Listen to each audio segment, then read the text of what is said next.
जी हाँ छात्रों, तो फाइनली कक्षा 9 में वार्षिक परीक्षा 2025-26 विषय विज्ञान यानी साइंस 16 मार्च का असली वाला पेपर लेकर आ चुके हैं, वो भी पूरे सॉल्यूशन के साथ।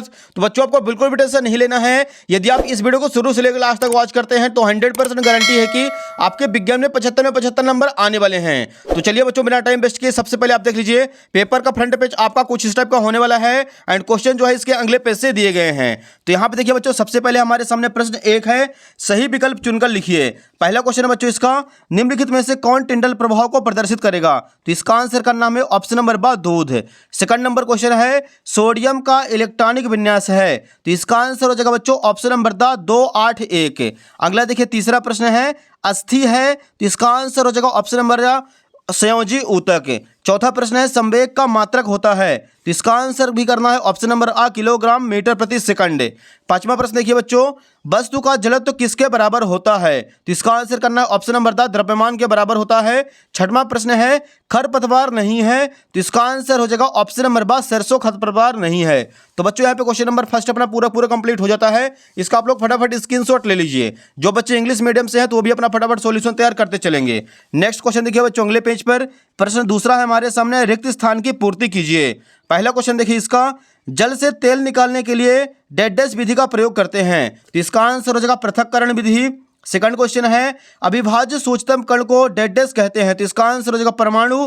तीसरा प्रश्न है, कोशिका भित्ति सेलुलोज की बनी होती है? चौथा क्वेश्चन है, घर्षण बल धकेलने की विपरीत दिशा में काम करता है? पांचवा प्रश्न है, रदरफोर्ड का अल्फा कण प्रकीर्णन प्रयोग परमाणु के नाभिक की खोज के लिए उत्तरदायी है? छठवां क्वेश्चन है, एकांक समय में दोलनों की कुल संख्या ध्वनि तरंग की आवृत्ति कहलाती है? तो बच्चों यहाँ पे प्रश्न दूसरा भी अपना कंप्लीट हो चुका है। फिर से आप लोग इसका आंसर देख लीजिए। पहले का पृथक्करण, दूसरे का परमाणु, तीसरे का सेलुलोज, चौथे का विपरीत, पांचवें का नाभिक और छठवें करना आवृत्ति। क्वेश्चन नंबर तीसरा देखिए बच्चों, यहाँ इसके नीचे दिया गया है, सत्य असत्य कथन लिखिए। पहला क्वेश्चन है, तापमान बढ़ाने पर वाष्पीकरण की दर बढ़ जाती है? इसका आंसर करना सत्य। दूसरा है, तत्व के अणु एक ही प्रकार के परमाणुओं द्वारा संचरित होते हैं? यह भी हो जाएगा सत्य। तीसरा है, Cl- आयन में सहसंयोजक इलेक्ट्रॉनों की संख्या 17 है? यह हो जाएगा बच्चों असत्य। चौथा है, एक समान वृत्तीय गति में वस्तु अपनी गति की दिशा नहीं बदलती है? यह हो जाएगा सत्य। पांचवा है, अभिकेंद्र बल पृथ्वी के आकर्षण बल के कारण ही मिल पाता है? यह हो जाएगा सत्य। और छठवां है, ब्रायलर के आहार में प्रोटीन तथा वसा प्रचुर मात्रा में होता है? तो यह भी हो जाएगा बच्चों सत्य। तो बच्चों यहाँ पे क्वेश्चन नंबर तीसरा भी अपना कंप्लीट हो जाता है। फिर से आप लोग इसका आंसर देख लीजिए। पहला सत्य, दूसरा सत्य, तीसरा असत्य, चौथा सत्य, पांचवा सत्य और छठवां सत्य। तो बच्चों इसमें आपको केवल तीसरा कर देना असत्य, बाकी सारे के सारे हो जाएंगे सत्य। अगले क्वेश्चन के लिए मूव करते हैं बच्चों नेक्स्ट पेज पर। यहां पे देखिए पहले बच्चों क्वेश्चन नंबर चौथा है हमारे सामने, सही जोड़ी बनाकर लिखिए। एक साइड देखिए कॉलम आ है, दूसरी साइड कॉलम बा है। पहला है 0 डिग्री सेल्सियस, इसका आंसर हो जाएगा 273 केल्विन। दूसरा है नाइट्रोजन, इसका संकेत N है। तीसरा है DNA, केंद्रक में उपस्थित होता है। चौथा है बच्चों वेग, एक सदिश राशि है। पांचवा है बल, इसका सही मात्रक न्यूटन होता है। छठवां है पराध्वनि, तो इसका आंसर करना है ECG। तो बच्चों क्वेश्चन नंबर चौथा भी जो सही जोड़ी थी अपनी वो भी कंप्लीट हो चुकी है। इसका भी आप लोग स्क्रीनशॉट ले लीजिए। अगला प्रश्न देखिए बच्चों, इसी के नीचे दिया गया है प्रश्न पांचवा, एक वाक्य शब्द में उत्तर लिखिए। पहला प्रश्न है, ठोस अवस्था से सीधे गैस अवस्था में बदलने की विधि ऊर्ध्वपातन कहलाती है? दूसरा प्रश्न, कैल्शियम का परमाणु द्रव्यमान 40.08 या 40 लगभग होता है? तीसरा प्रश्न, समय व स्थिति के बीच संबंध दर्शाने वाला गति का समीकरण लिखिए। तो इसका आंसर हो जाएगा S बराबर UT + 1/2 AT²। चौथा क्वेश्चन, किसी वस्तु की जड़त्व की माप क्या है? तो इसका आंसर हो जाएगा द्रव्यमान। पांचवा प्रश्न है, वस्तुओं के बीच आकर्षण बल को क्या कहते हैं? तो इसका आंसर हो जाएगा, दो वस्तुओं के बीच आकर्षण बल को गुरुत्वाकर्षण बल कहते हैं। छठवां क्वेश्चन है, ध्वनि तरंगे यांत्रिक तरंगे क्या कहलाती हैं? तो इसका आंसर हो जाएगा, क्योंकि इनके संचरण के लिए भौतिक माध्यम की आवश्यकता होती है, इसलिए ध्वनि तरंगे यांत्रिक तरंगे कहलाती है। तो हो जाएगा बच्चों क्वेश्चन नंबर पांचवा भी अपना पूरा कंप्लीट। इसका भी आप लोग फटाफट स्क्रीनशॉट ले लीजिए। क्वेश्चन नंबर 6 के लिए मूव करते हैं अगले पेज पर।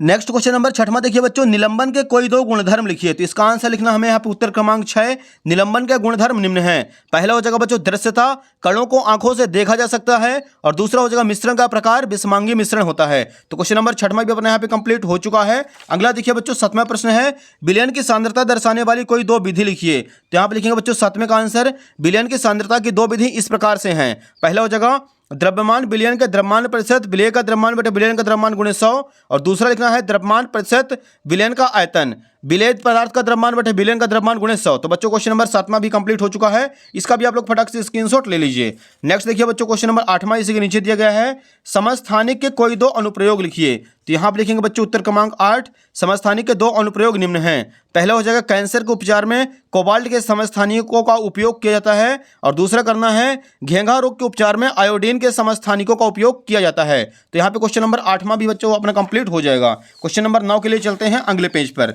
यहाँ पे देखिए बच्चों प्रश्न 9वां है हमारे सामने, यदि तत्व का परमाणु क्रमांक 6 है तो तत्व की संयोजकता क्या होगी, उस तत्व का नाम भी लिखिए। तो यहाँ पे लिखेंगे यदि तत्व का परमाणु क्रमांक 6 है तो उस तत्व की संयोजकता 4 होगी और उस तत्व का नाम कार्बन होगा और उसका संकेत C होगा।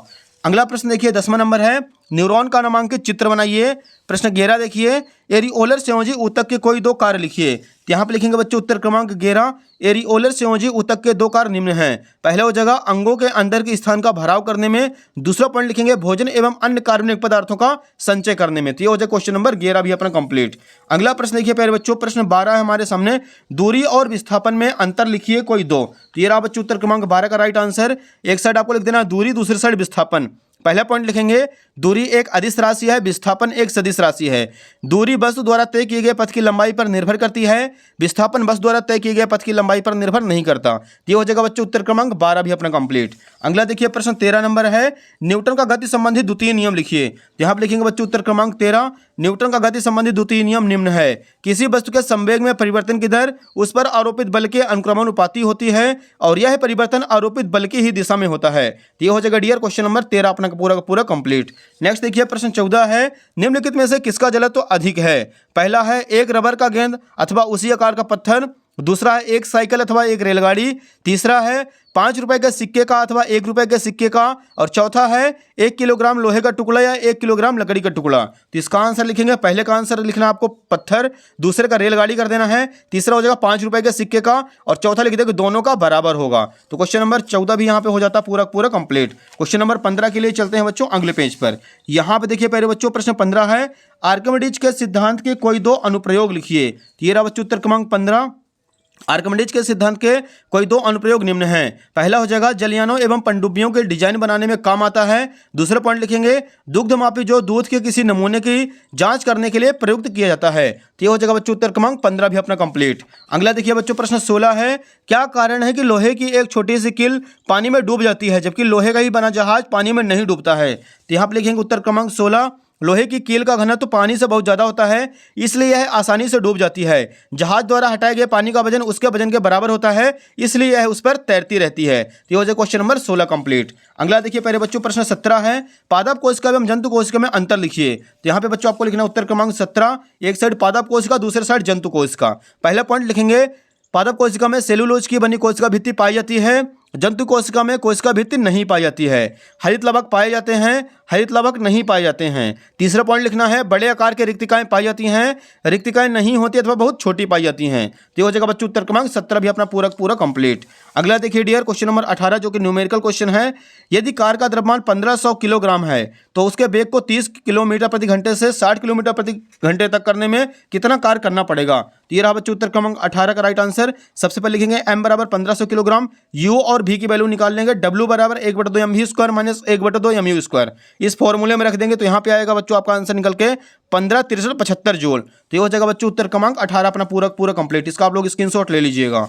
अगला देखिए प्रश्न 19 है, मधु उत्पादन के लिए प्रयुक्त मधुमक्खी में कौन कौन से 3 वांछित गुण होने चाहिए। तो ये रहा बच्चों उत्तर क्रमांक 19। पहला आपको लिखना है छत्ते में शहद को इकट्ठा करने की कुशल दक्षता होनी चाहिए।